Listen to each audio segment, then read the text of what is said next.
हम बिहार के हैं और बिहार का ही बात करते हैं और बिहार कैसे विकसित हो वो हमारा सोच है, आप सबों का सोच है। कोई भी सभा भारतवर्ष में इतनी भीड़ वाली सभा नहीं हुई जो गया में हुआ। इनसे तो रफीगंज की जनता 10 साल का हिसाब मांग रही है कि 10 साल में जो विधायक का स्वयं का निधि होता है तो पहले तो 30-30 करोड़ का हिसाब नहीं। सिर्फ बिहार का ही नहीं, पूरे भारतवर्ष के युवाओं के आइकॉन है हमारे नेता।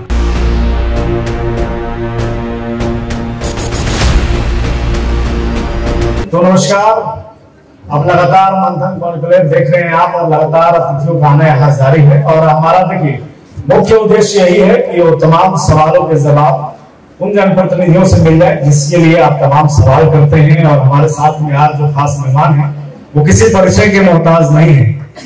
रफीगंज विधानसभा में निर्दलीय प्रत्याशी के तौर पर जिस तरीके से इन्होंने जनता का भरोसा जीता और बड़ी पार्टियों को भी एक बड़ी चुनौती दे दी, उसके बाद लोजपा के कद्दावर नेता के तौर पर अब फिर से राजनीति में है और 2025 का विधानसभा चुनाव नजदीक आ गया है। हमारे साथ में प्रमोद कुमार सिंह जी हैं, बहुत स्वागत है आपका, बहुत बहुत धन्यवाद। सवाल कई हैं लेकिन जिस तरीके से 2 चुनाव आपने रफीगंज में लड़े और ये 25 का फिर से एक बार चुनाव आया है, कितना बड़ा चुनौती मान रहे हैं और कितनी तैयारी है इसको लेकर के?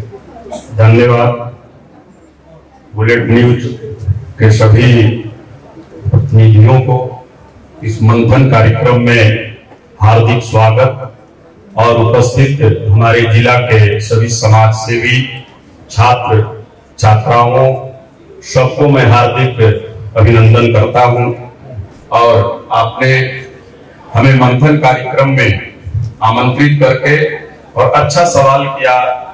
जिस क्षेत्र में लगातार हम 14 वर्षों से समाज सेवा कर रहे हैं, मेरा मुख्य उद्देश्य समाज सेवा का है। और आपका पहला सवाल है कि आगे के चुनाव की क्या रणनीति रहेगी। मैं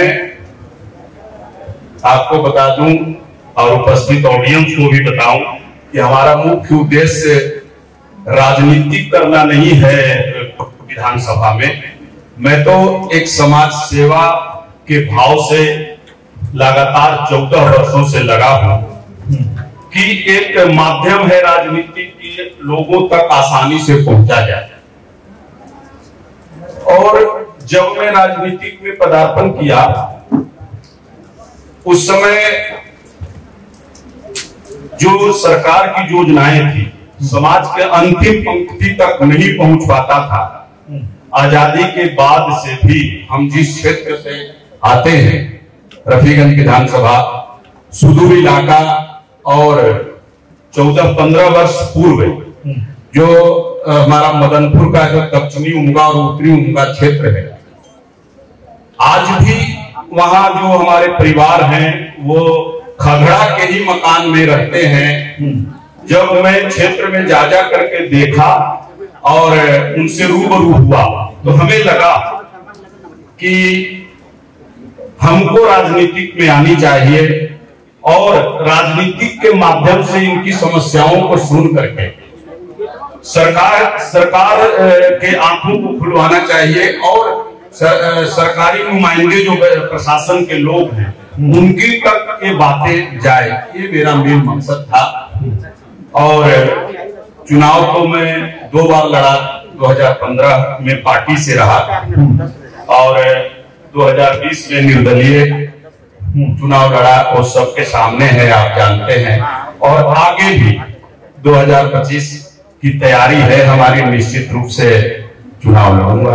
रफीगंज में ये कहा जाता है कि एनडीए की सबसे बड़ी चुनौती रफीगंज सीट है, अगर कहीं है, क्योंकि वहां पर एक कद्दावर नेता है प्रमोद सिंह, नहीं मानेंगे चुनाव तो लड़ेंगे ही लड़ेंगे। अब सवाल ये है कि जहां जदयू उस सीट पर हमेशा से दावे किया है और अपना संगठन वहां मजबूत दिखाता है, ऐसे में लोजपा अपनी दावेदारी कैसे सिद्ध करेगा? आपकी तो लोकप्रियता है, एक पार्टी स्तर पर जो टिकट की दावेदारी होगी उस पर लोजपा कहां आपके लिए खड़ा होगा, ये बताइए। आपने अच्छा सवाल किया। एनडीए 2014 के बाद भारत में बना, जब हमारे प्रधानमंत्री नरेंद्र मोदी जी की सरकार बनी केंद्र में, उस समय एनडीए का गठन हुआ और एनडीए का पहला प्रत्याशी मैं ही रहा वहां रफीगंज से 2015 में। उस समय 2015 में यहाँ गठबंधन लालू जी का और नीतीश जी का, वो दोनों पार्टी को मिला करके बना जदयू राजद, और एनडीए के प्रत्याशी हम ही थे। तो इस सीट तो परंपरागत लोक जनशक्ति पार्टी का ही है। एनडीए जब से बना उसके बाद पहला प्रत्याशी मैं रहा रफीगंज से। 2020 में इनके प्रकार नाम कुछ ऐसा अंदरूनी बात हुआ पारिवारिक के, जो मैं मंच पर नहीं कह सकता। पार्टी में हमारा बिखराव हुआ और मैं पार्टी को नहीं चुन करके जनता से इतना स्नेह और प्यार हमें वहां रफीगंज के लोग देते हैं, कारण मैं परिवार मानता हूं। मैं कभी भी उनके साथ राजनीतिक नहीं करता क्षेत्र में, और पद की लालसा कभी नहीं रही कि हमको विधायक और सांसद बनना है। निस्वार्थ खून पसीना से के कमाया हुआ धन को लगा करके, उन जो एक परिवार के मुखिया का दायित्व होता है, हर समय मैं उनके बीच में और उनकी समस्याओं को लेकर के आशंकित रहता हूं, चिंतित रहता हूं, और उसी तारतम्य में मैं उनके साथ जुड़ा हूं और लगातार क्षेत्र में हूं और उनके लिए काम कर रहा हूं। तो एक माध्यम है हमारा, और एक सपना भी है कि हमारा रफीगंज औरंगाबाद जिला के 6 कंस्टिट्यूएंसी में सबसे पिछड़ा हुआ इलाका है, किसानी क्षेत्र है। किसी तरह से सरकार का अभी तक वहां कोई व्यवस्था नहीं बन पाया है। वर्षा पे टोटल लोग निर्भर हैं, रोजगार के लिए कोई वहां पे अभी तक उद्योग नहीं लग पाया है। और महागठबंधन की सरकार हो या हम एनडीए में उनकी सरकार हो, कभी भी वैसा जनप्रतिनिधि वहां नहीं हुए कि रफीगंज के विकास के लिए मतलब सोचे और रफीगंज का विकास करवाते। तो उस सोच को लेकर के हम रफीगंज में लगातार एक परिवार के नाते और परिवार बनकर वहां काम कर रहे हैं, और हमारा ये सपना है कि रफीगंज 6 विधानसभा में औरंगाबाद जिला में एक अग्रणी बने। इस सोच के साथ मैं राजनीति कर रहा हूँ। तेजस्वी यादव और राहुल गांधी अभी अपने रफीगंज होते हुए गुजरे हैं विधानसभा से, और वहां पर उनके आने से क्या फर्क पड़ेगा रफीगंज में, और कितनी बड़ी चुनौती आपके लिए होगी चुनाव को लड़ना है। और दूसरा, स्थानीय विधायक को लेकर के जो विरोध हुआ उस पर क्या है? आज राहुल जी और तेजस्वी जी हमारे क्षेत्र से गए, ये अच्छी बात है कि कम से कम जनता उनको देख ली कि रफीगंज का रास्ता ही उन्होंने चुना, लेकिन उससे कोई फर्क नहीं पड़ता है हमको। जब उनके पार्टी के खुद लोग, वहां के स्थानीय विधायक अभी जो जीते हुए हैं, उनका इस तरह से विरोध किए कि वो सब जग जाहिर है, आप ही लोग के माध्यम से लोगों ने जाना, तो फिर कहां हमारे लिए कोई समस्या की बात है। ऐसा कुछ मैं चुनौती मानता ही नहीं। आपके लिए विरोध है, कोई एनडीए के लोगों ने तो किया नहीं, उनका उन्हीं के पार्टी के कार्यकर्ताओं ने ही किया है। इसलिए किया कि वो कभी कोई कमी रह गई होगी या अपने पार्टी के लोगों के प्रति उनके सोच पर वो खरा नहीं उतरे, और इनसे कोई फर्क नहीं पड़ता है। अब वहां की जनता सब जान गई है रफीगंज की। प्रमोद सिंह जी के लिए सबसे बड़ी चुनौती क्या है? एनडीए में जदयू प्रत्याशी या जदयू के कैंडिडेट को रोक लेना, या महागठबंधन के प्रत्याशी से चुनौती? कोई चुनौती नहीं है हमारे लिए। एनडीए के प्रत्याशी 2020 में थे और उसको जनता ने जमानत जब्त कराया, तो चुनौती हमारे लिए कहाँ है। और हमारे जैसा निर्दलीय का कोई वोट नहीं होता है। 55,000 से अधिक लोग वोट देने का काम किया। आज भी वही स्थिति बना हुआ है। हम जब कार्यक्रम में जा रहे हैं, आप भी सर्वे किए हैं, हमारे क्षेत्र में गए हैं, वहां की जनता एक बार चाहती है कि प्रमोद सिंह हमारा प्रतिनिधित्व करे और रफीगंज का विकास इन्हीं के माध्यम से होगा। अभी तक सबों ने रफीगंज को ठगने का काम किया। रफीगंज में विकास को लेकर के क्या सोच है आपकी? क्या कुछ उसमें? हाँ, सोच बहुत ऊंचा सोच है। हम रफीगंज के किसानों को आत्मनिर्भर बनाना चाहते हैं। वहां आज जो किसान है वो पूरा वर्षा पर, प्राकृतिक पर निर्भर है। मैं चाहता हूं कि बहुत सी केंद्र की योजनाएं, राज्य सरकार की योजना जो है वो अभी किताबों में पढ़ा हुआ है, पेंडिंग है, उसके प्रति कभी कोई भी नेता जो है, जनप्रतिनिधि जागृत नहीं हो रहे। लघु सिंचाई का इतना अच्छा काम है कि उसके माध्यम से वहां के किसानों को आत्मनिर्भर किया जा सकता है, लेकिन कोई जनप्रतिनिधि उस पर ध्यान नहीं दे रहे। तो हमारा सर्वप्रथम रहेगा कि रफीगंज के किसान जो हो वो आत्मनिर्भर हो। उत्तर कोयल नहर का जो योजना है ये पेंडिंग है। आपको 50 वर्षों से जिसको भी राजनीति करना रहता है वो लोग आते हैं और उत्तर कोयल का झांसा दे करके किसानों को बरगलाते रहते हैं, और उसी आशा में 2 पीढ़ियां हमारी समाप्त हो गई। मैं नहीं चाहता हूं, उसके अलावा भी काम हो सकता है। छोटा छोटा हड़बड़वा जो पहाड़ है वहां पे जितना विधायक का 1 वर्ष का फंड है उससे भी यदि जनप्रतिनिधि चाहेगा तो उस पर बांध बंधवा करके और रफीगंज में सिंचाई का सुविधा कर सकता है। वो मेरा प्रथम सोच है। दूसरा दुर्भाग्य है हमारा कि रफीगंज और मदनपुर में अभी एक भी शिक्षा के क्षेत्र में डिग्री कॉलेज नहीं है। ये कितना बड़ा दुर्भाग्य है। आज हमारे बच्चे बच्चियां को जब डिग्री लेना है तो वो बाहर जाती है। ये हमारा दूसरा शिक्षा के क्षेत्र में सोच है। और रोजगार के बारे में तो आप लोग सब जान ही रहे हैं कि जो भी मैं एक सामाजिक व्यक्ति होने के नाते पक्ष और विपक्ष के सभी नेताओं पर मैं आरोप लगाऊंगा कि किसी ने कभी ने सोचा ही नहीं कि औरंगाबाद औद्योगिक हब होने के बाद भी CSR का पैसा भी हमारे जिला से बाहर जाना, और जहां पे जिस जिला में उद्योग लगता है उस जिला की भागीदारी संवैधानिक रूप से 25% युवाओं को रोजगार देने की होती है, और जनप्रतिनिधि अपने पावर से 25% युवाओं को रोजगार दे सकता है। यानी 50% जिला के युवाओं को रोजगार हमारे जिला में ही मिल सकता है। जैसे 2 NTPC आपका नवीनगर में है, 2 श्री सीमेंट फैक्ट्री है, एक सबसे बड़ा बिहार का राइस मिल जो हमारे यहाँ शुगर में लगा हुआ है, वहाँ की 700 से 1000 मजदूरों की आवश्यकता है। वहाँ सौर ऊर्जा ताप आपको बघौरा में लगा हुआ है।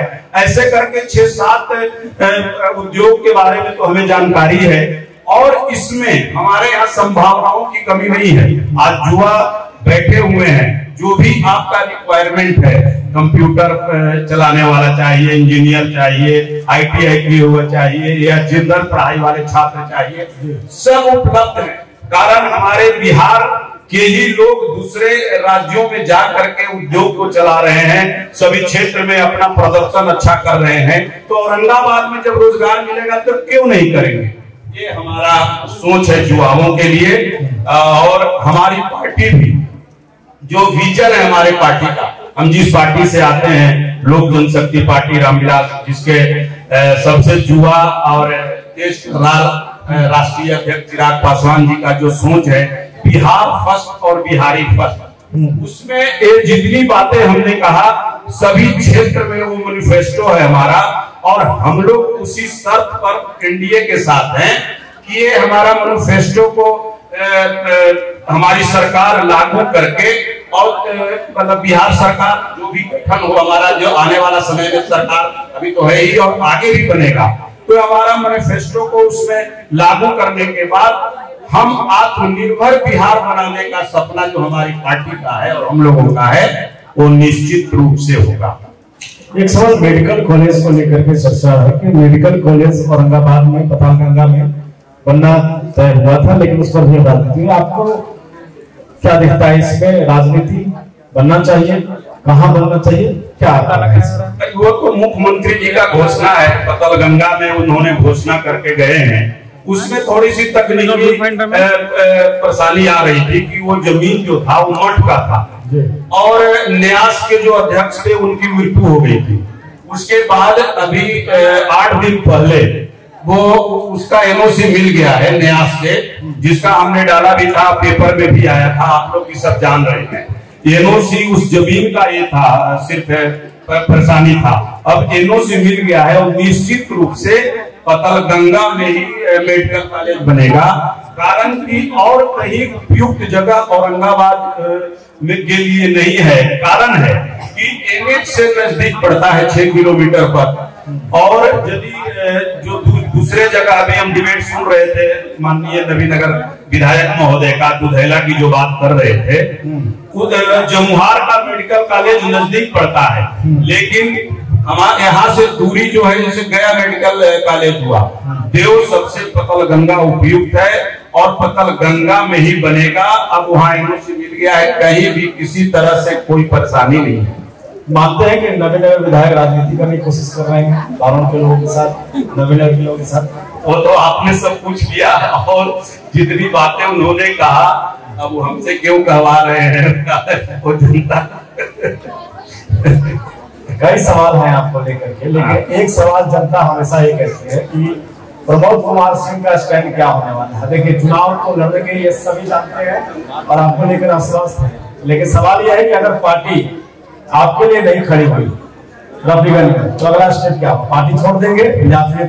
क्यों छोड़ेंगे पार्टी? हम शुरू से ही एनडीए के साथ हैं। हाँ। और पार्टी क्यों छोड़ेंगे? पार्टी निश्चित रूप से जो अभी जो हमारी एनडीए है वो कोई पार्टी नहीं है। विशेषकर मगध और शाहाबाद में जैसा एनडीए का विधानसभा और लोकसभा में प्रदर्शन रहा है, उसको देखते हुए सशक्त है एनडीए, और जिताऊ प्रत्याशी को ही टिकट मिलेगा। ये हम आश्वस्त हैं कि निश्चित रूप से एनडीए के सब बैठे लोग जो है, बड़े लोग, विचार करेंगे और सर्वे के अनुसार टिकट मिलेगा। और सर्वे जो बताएगा, जो वरिष्ठ होगा, जो जिताऊ प्रत्याशी होगा, उसको टिकट मिलेगा। और हमें ऊपर बैठे हुए सभी नेताओं पर भरोसा है कि निश्चित रूप से हमें वो टिकट देंगे और चुनाव हम लड़ेंगे। चलिए, कुछ रैपिड फायर सवाल है, उसके बाद अगर जनता के सवाल हैं तो उनसे ले लेंगे। सवाल आपसे छोटा जवाब चाहिए होगा। सवाल ये, चिराग किलर पर भाजपा का दोस्त या जदयू का दुश्मन? नहीं, पूरा एनडीए के साथ मजबूती से।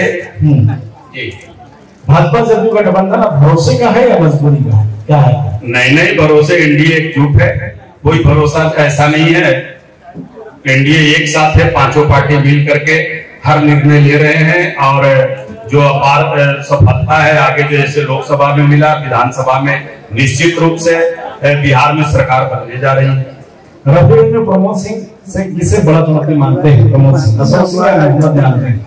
नहीं, हमारे लिए कोई चुनौती नहीं है, दोनों कोई चुनौती नहीं है। उनसे तो रफीगंज की जनता 10 साल का हिसाब मांग रही है कि 10 साल में जो विधायक का स्वयं का निधि होता है, तो पहले तो 30-30 करोड़ का हिसाब दें, तब ना तो चुनौती कहा उनके लिए। वो तो पहले हिसाब ही नहीं दिए हैं 10-10 साल रह करके, तो कहाँ चुनौती है?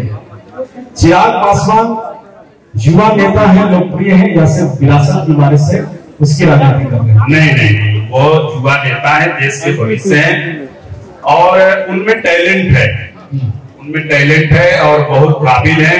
उनके पिताजी वही एक परिवार ऐसा है आज तक राजनीतिक में जो 6 प्रधानमंत्री के साथ काम किया, और बेदाग उस परिवार पर आज 1 रुपये का कहीं भी भ्रष्टाचार का दाग नहीं है। और हमारे जो नेता है, राष्ट्रीय अध्यक्ष, उस परिवार से आते हैं, और वो इतना ईमानदार, इतना कार्यकुशल, इतना अच्छा वक्ता, इतनी अच्छी सोच, मैं समझता हूं कि युवाओं के आइकॉन है हमारे नेता। और वो विरासत उनको राजनीतिक नहीं मिली है। जिस समय पार्टी टूट गया, जिस समय घर टूट गया, उसके बाद स्वयं की मेहनत से वो अपनी पार्टी को ऐसा खड़ा किए कि आज जहां जहां भी सभा हमारी पार्टी की हो रही है, आप देखिए कि किस ढंग से भीड़ लगती है। और सिर्फ यहाँ ही नहीं, विदेश में भी उनकी मांग है, और सिर्फ बिहार का ही नहीं, पूरे भारतवर्ष के युवाओं के आइकॉन है हमारे नेता चिराग पासवान। सरकारी कार्य में लगे हुए जो पदाधिकारी थे, आज एक प्रधानमंत्री को जो सुरक्षा प्राप्त है, सुरक्षा, और हमारे प्रधानमंत्री जहां भी जा रहे हैं, इस ढंग से भीड़ हो रही है कि आने जाने में मतलब परेशानी हो रहा है। स्कूली बच्चे सुबह से स्कूल जाएंगे, 12-1 बजे उनका छुट्टी होता है, उस समय रोड जाम होता। रोड जाम होने के कारण हम आप बर्दाश्त कर सकते हैं भूख को या माँ बाप से मिलने का, लेकिन जो जमीनी बात है वो बच्चे 3 घंटा 4 घंटा 5 घंटा रोड जाम में फंसे रहते हैं। उसके कारण से उनके सहूलियत के लिए स्कूल बंद किया गया, न कि उनको अपने भीड़ में बुलाने के लिए। और अभी का जो ऐतिहासिक भीड़ रहा, अभी कोई भी सभा भारतवर्ष में इतनी भीड़ वाली सभा नहीं हुई जो गया में हुआ। ये एक ऐतिहासिक है। और आपको बता दूं कि इनको अभी कितना दिन हुआ है, 11 वर्ष हुआ है। 60 वर्ष तो और लोगों ने राज किया। आपको एक आंकड़ा बता दूं कि जब 4 से 14 के आंकड़ा में 192 करोड़ आपको बिहार को सिर्फ मिला था, और अब जब से ये 14 से लेकर के अभी तक में 14 लाख हजार करोड़ रुपया बिहार को स्पेशल शिक्षा के क्षेत्र में हो या यातायात रोड के लिए हो या स्वास्थ्य के लिए हो, बिहार हमारा कैसे विकसित बने, ये सबसे अच्छा अभी तक में जब से आजादी के बाद से इनका जो कार्यकाल रहा। हम बिहार के हैं और बिहार का ही बात करते हैं, और बिहार कैसे विकसित हो वो हमारा सोच है, आप सबों का सोच है। तो ये सरकार जो केंद्र में एनडीए की सरकार बैठी हुई है, वो सबसे ज्यादा अभी यदि हम लोगों पर जो पैकेज दिए हैं विशेष, वो बिहार के लिए दिए हैं, जो एक ऐतिहासिक है।